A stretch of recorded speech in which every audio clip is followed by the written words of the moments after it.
So this is a Planet Junior model BT.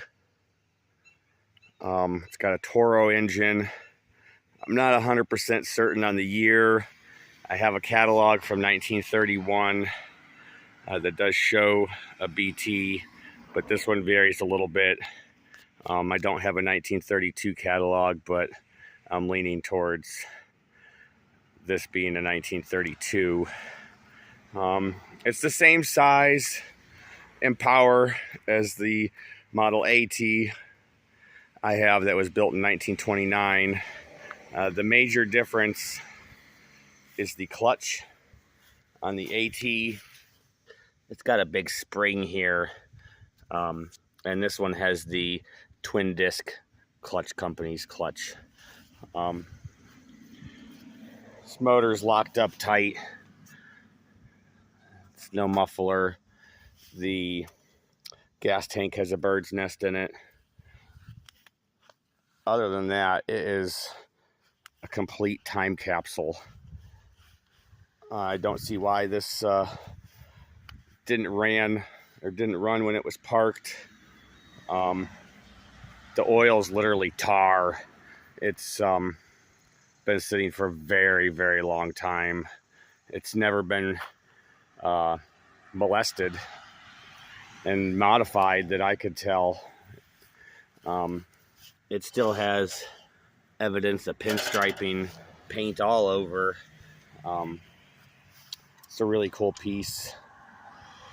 It steers the same way as the H tractors and the A.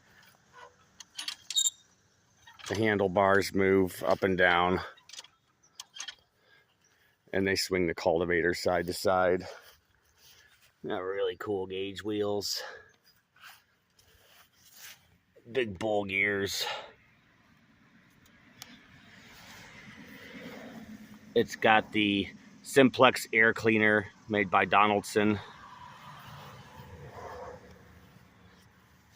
Here's the engine tag.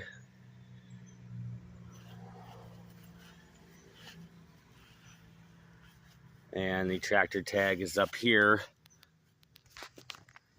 I don't know if you can see that. The AT, the tractor tag, is down in here.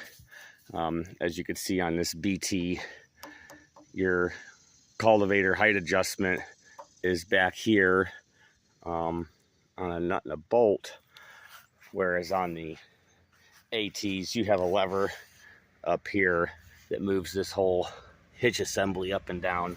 So there's some similarities and some minor differences. Another thing I noticed, this crank right here is all brazed up. Same thing on my AT, so this was obviously a problem back then. This thing has a lot of acres on it. I could just tell by the wear on the steering linkages, you know, how much this thing's been used. Can't see it good, but see how wobbled out that hole is. A bunch of other things like that. You could just tell this thing was used. But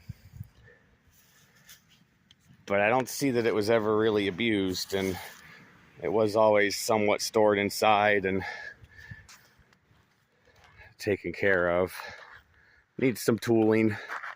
I'm just gonna store it for the time being.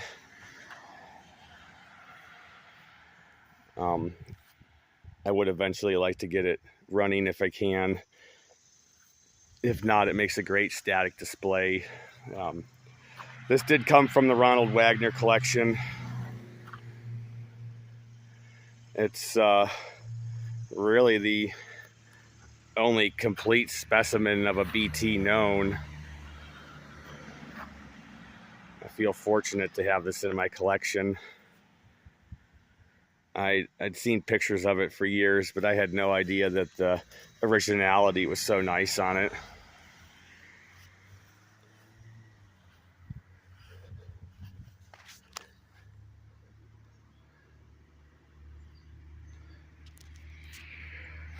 It's a pretty cool piece.